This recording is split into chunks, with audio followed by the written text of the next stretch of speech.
자, 그림과 같이 콤팩트 디스크 모양의 원판이 A, B, C, D 네 영역을 나뉜다. 이 네 영역에 서로 다른 네 개의 색을 일부 또는 전부를 이용해서 색칠하려고 한다. 같은 색을 중복해서 사용할 수 있으나 인접한 영역은 서로 다른 색을 칠한다. 색칠하는 방법수. 자, 이거 뭐 전형적인 색칠하기 문제죠. 자, 색칠하기 문제에서 일단은 이게 무슨 영인지 알아야 돼. 알겠죠? 회전형이냐, 회전형이 아니냐, 그죠? 양궁형이냐, 뭐 그런 것을 좀 알아야 됩니다. 그런 것을 알기 위해서는 제일 먼저 뭐부터 해야 돼요? 일단은 영역의 내부에다 점을 딱 찍어 보세요. 자, 요렇게, 요렇게, 요렇게, 요렇게. 그 다음에 점끼리 연결합니다. 됐어요? 그러니까 연결해 봤더니 어때요? 뺑뺑뺑 돌아가죠? 네, 그러니까 요것을 이렇게 심플하게 하면 결국 이겁니다. 이렇게, 이렇게, 이렇게, 이렇게, 이렇게. 여기가 A, B, C, D. 그래서 이 면을 점으로 고쳐서 생각하셔서 푸는 게 가장 중요한 키포인트죠. 이거 중학교 때도 이야기했죠. 일단 이렇게 고친 후에 회전형인 게 밝혀지잖아요. 자, 회전형은 좀 주의를 하라 했죠. 그냥 막 곱해 나가는 게 아니고 풀이 방법이 어떻게 해야 되나? 이게 세 가지 다 설명해야 되나? 네 가지. 정규 수업 시간에 다 했던 건데 일단 먼저 제일 빠른 풀이가 공식이죠. 자, 회전형에서만 해당해요. 회전형. 이렇게 회전형. 공식을 적용시키면 되죠. 자, 공식은 어떻게 해야 되죠? 암기하셔야죠. K-1 곱하기 마이너스 1의 N 더하기 K-1의 N. 자, 여기서 K는 뭐야? 크레용. K는 크레용이라고 생각해. K 크 발음이잖아. 근데 좀 원래는 이제 크레용이 철자가 시루시아인가? 하여튼 K는 뭐야? 크레용. 그래서 K는 크레용, 색연필, 크레용 개수. 그 다음에 N은 영역의 개수입니다. 됐죠? 네, 이 공식에 그대로 집어넣으면 정답이에요. 회전형일 때만 이 공식을 적용합니다. 뺑뺑뺑 돌아가는 거. 그래서 이 면을 면 위에 점을 찍은 다음에 점으로 바뀌어서 이렇게 툭툭툭툭툭툭 칠 수 있어. 알겠죠? 네, 그러니까 이 문제나 똑같은 거죠. 예를 들어서 이거 다 설명했는데 뭐 이런 문제 됐어요? 여기가 A, B, C, D. 이거 색칠법과 이거 색칠법 똑같다는 거죠. 왜? 이 면을 점으로 바꾸면은 점 찍고 연결하면은 이렇게 찍히잖아요. 네, 그러니까 똑같은 문제가 된다는 거죠. 됐죠? 이제 크레용의 횟수에 따라서 이제 경우수는 약간 달라지겠지만 근본적인 이 그림 자체가 회전형이다라는 것을 아셔야지 접근할 수 있다. 그걸 알려면 다시 또 이야기할게요. 면 위에 점을 찍은 다음에 그 점을 연결했을 때 모양의 형태 톡톡톡 이동을 시킬 수 있잖아요. 톡톡톡 밀고 밀면 이런 그림이 나오잖아요. 어차피 똑같아요. 이거나 이 그림이나. 자, 그래서 공식에 집어넣읍시다. 그럼 여기서 n이 4고 크레용도 4죠. 그러니까 4 집어넣으면 되네. 얼마입니까? 그러면 고로 3 곱하기 4니까 1. 그다음에 더하기 4제곱이니까 3의 몇 제곱? 4제곱. 됐어요? 네, 그러면 3 더하기 3의 4제곱 81인가? 네, 정답은 84. 이렇게 정답을 구할 수 있다 라는 거고요. 됐죠? 네, 그 다음에 두 번째는 두 번째 방법은 경우 나누기를 해야겠죠. 네, 경우 나누기. 회전형은 좀 주의를 하라 했죠. 그냥 공식 1로 하면 좋을 텐데. 회전형인 거 알면 그냥 바로 이렇게 가버리면 되는데. 아니면 이제 이렇게 보는 거죠. 두 번째 케이스는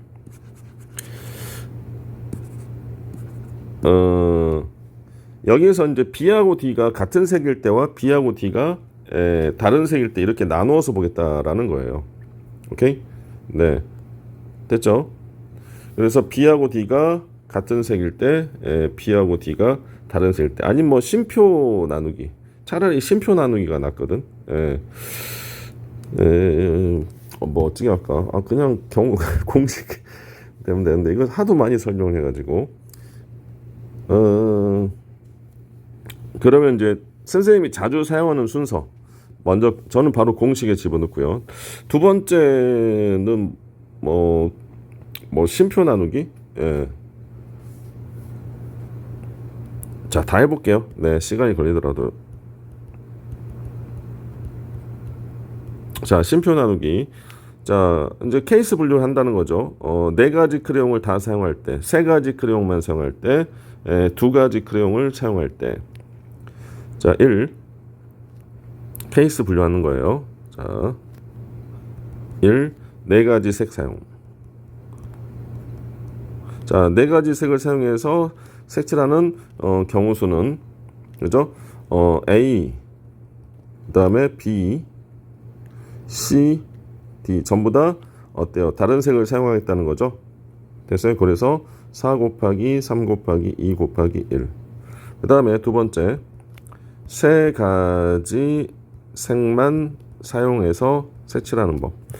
그러면 이 경우는 다시 또 나눠봐야 되는데 세 가지 색을 사용한다는 것은 A하고 C가 같은 색 쉼표, 그 다음에 B하고 D는 서로 다른 색. 그러면 이렇게 하면 세 가지 색만 사용해서 할 수 있겠죠. 그럼 A씨는 어떤 세 가지 중에 어떤 크레용을 그러니까 A씨는 세 가지 크레용을 뭘 쓸 것인가? 아니, 다시 말할게요. 자, 이제 그러면 AC, B, D가 있잖아, 그렇지? AC, B, D가 있는데 네 가지 크레용이 있단 말이야. 이 중에 A씨는 네 가지 중에 뭔가 하나 선택한다 이거죠. 같은 색을 칠하니까 4. B는 이제 남은 세 가지 중에 뭔가 하나 선택 3. 그다음 D는 두 가지가 되겠죠. 이렇게 계산하시고 그 다음에 이번에는 A하고 C가 같은 색인데 B하고 D를 같은 색으로 묶을 수 있겠죠. B, D를 같은 색. 그 다음에 A하고 C는 또 다른 색. 그러면 B, D는 어떤 색깔을 칠할래? 말 그대로 이렇게 묶어버리면 세 개의 크레용으로 색칠을 하겠다는 거예요. B, D는 같은 색, A, C는 각각 또 다른 색. B, D는 어떤 크레용으로 색칠할래? 네 개 크레용 중에 하나를 고르니까 네 가지. 그 다음 A는 세 가지, 두 가지. 또 다른 방법 없죠. 그죠? 그래서 쉼표를 기준으로 영역의 색깔이 다른 것을 이렇게 구분하겠다라는 거죠. 그 다음에 세 번째, 두 가지 크레용, 두 가지로 색으로 사용이 가능하냐? 가능하죠. 그죠? 어떻게 하면 되죠? A, C가 같은 색, 쉼표, 그 다음에 B, D가 같은 색. 자, 그러면 A, C는 같은 색, 네 개 중에 어떤 크레용 사용할래? 4. 그 다음에 BD는 남은 3개 중에 뭔가 하나 골라야겠죠? 3. 그래서 요걸 계산하셔도 84가 나옵니다. 됐습니까? 네. 이렇게 하시면 되겠다라는 거죠. 아니면 이제 경우 나누기를 하셔도 돼요. 크레용을 색칠할 때 이 세상에 이제 세 번째 방법은, 세 번째 풀이는 여기를 이제 색칠하는 방법 중에 크게 두 가지로 생각해 볼 수 있다라는 거예요. B하고 D가 다른 색이 칠해지는 방법수와 B하고 D가 같은 색이 칠해지는 방법수를 우리가 생각해 볼 수 있다. 크게 색칠법을 두 가지 경우로 네가 임의로 나누는 거예요. 그 방법 말고는 없잖아요. 그렇죠? 네. 그래서 케이스 분류. 자, 그래서 B하고 D가 지금 아니면 네가 A하고 C랑 해도 됩니다. 그건 상관없어요. A하고 C 여기 색칠하는 방법은 A하고 C가 색깔이 같은 방법과 A하고 C가 색깔이 다른 방법. A, C로 할까요? 뭐 상관없습니다. A, C. 자, 그러면 첫 번째 1. A, C가 같은 색. 됐죠? 네. 그러면 A하고 C가 같은 색. BD는 몰라요. 네. 그 다음에 두 번째 크게 A, C가 서로 다른 색. 이렇게 우리가 생각해 볼 수 있겠죠. 자, 그럼 먼저 A, C 먼저 색칠합니다. A, C를 어떤 색으로 칠할래? 같은 색으로. 말 그대로 몇 가지? 네 가지. 그럼 뭐라 칠했다 칩시다. 자, 이렇게 A하고 C가 같은 색 이렇게 칠했다 칩시다. 됐죠? 그럼 B는 뭐예요? A하고 C가 같은 A, C랑 인접하니까 B는 A, C랑 인접한 색깔과 달라야겠죠. 네, 그러니까 몇 가지? 세 가지죠. 뭔가 치에다 칩시다. 이렇게 됐죠? 그럼 D도 몇 가지야? AC와 인접하니까 AC랑 A하고 C랑은 다른 색이니까 역시 몇 가지? 세 가지를 선택해서 크레용을 칠할 수 있겠죠? 그래서 곱하기 3 됐습니까? 요건 계산해볼까? 36. 그 다음에 이번에는 AC가 서로 다른 색. 그러면 A 먼저 선택합시다. 4.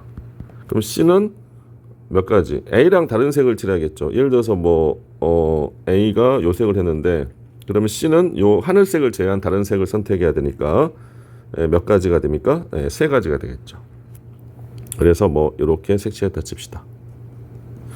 자, 그렇다면 B에는 몇 가지를 색칠할 수 있어? A하고 C랑 다른 색을 선택해야 되니까 두 가지. 곱하기 D도 몇 가지? 두 가지. 이렇게 풀어도 됩니다. 그러면 12 곱하기 4인가요? 48. 네, 48. 요거 더해도 정답은 나와요. 얼마입니까? 84. 이렇게 구할 수 있다. 이렇게 푸는 방법이 있고요.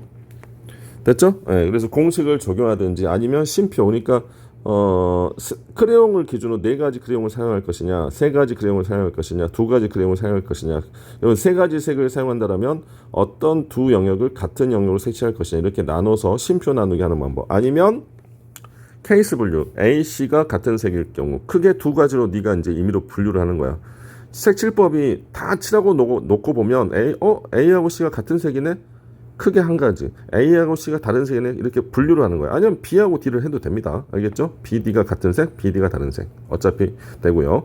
마지막 네 번째 방법은 실수를 통한 피드백을 하자라는 거예요. 자, 이렇게 풀어도 이것도 다 가르쳐 준 거예요. 자, 네 번째는 여기다 4번. 우리가 이런 실수를 많이 하죠. 이거 칠할 때 이게 회전형인 줄 모르고 그냥 어떻게 해버립니까? 4 곱하기 3 곱하기 3 곱하기 3 이렇게 해버리죠. 그쵸? 근데 이거 잘못 푼 거죠. 근데 이 잘못 푼 이 정보에서 엄청난 사실이 들어있다라는 거죠. 자, 보세요. 여기를 이제 4 곱하기 3 곱하기 3 곱하기 3을 한 이 경우의 수는 뭘 의미하냐면, 자, 4 곱하기 3 곱하기 3 곱하기 3은 이건 뭘 의미하냐면, 이거는 이게 그러면 보세요. 이 D가요. 지금 세 가지잖아요. 그러면 여기는 4개 영역이 될 수도 있고 3개 영역이 될 수도 있어요. 칠하는 방법이. 이거는 4개 영역을 칠하는 방법과 3개 영역을 칠하는 방법 수가 합쳐져 있는 거예요. 왜냐? 마지막 D가 지금 4 곱하기 3 곱하기 3 곱하기 3 했으니까 D는 C랑만 다른 색을 칠하니까 됐어요? C랑만 다른 색을 칠하면 D가 되는데 그 D가 A랑 같은 색일 수도 있고 A랑 다른 색일 수도 있어. 그게 바로 4 곱하기 3 곱하기 3 곱하기 3이라는 거예요. 됐어요? 다시요. 자, 4 곱하기 3 곱하기 3 곱하기 3은 그죠? 이거는 잘못된 계산인데 그렇지만 이 잘못된 계산에 어떤 의미가 들어있다라는 건데 어떤 의미가 들어있냐면 4 곱하기 3 곱하기 3 곱하기 3은 이 마지막 D 영역이 C 영역만 다른 색을 칠하려 했다는 거예요. 됐어요? C 영역과만 다른 색. 그래서 세 가지를 선택했어요. 그렇다면 A 영역과 같은 색일 수도 있어요.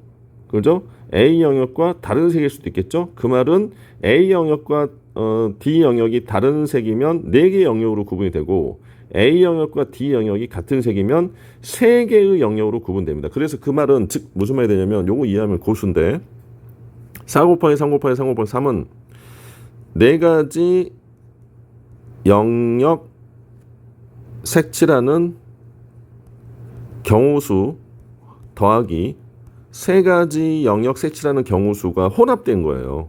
알고 보면 색칠 경우수가 혼합된 거야.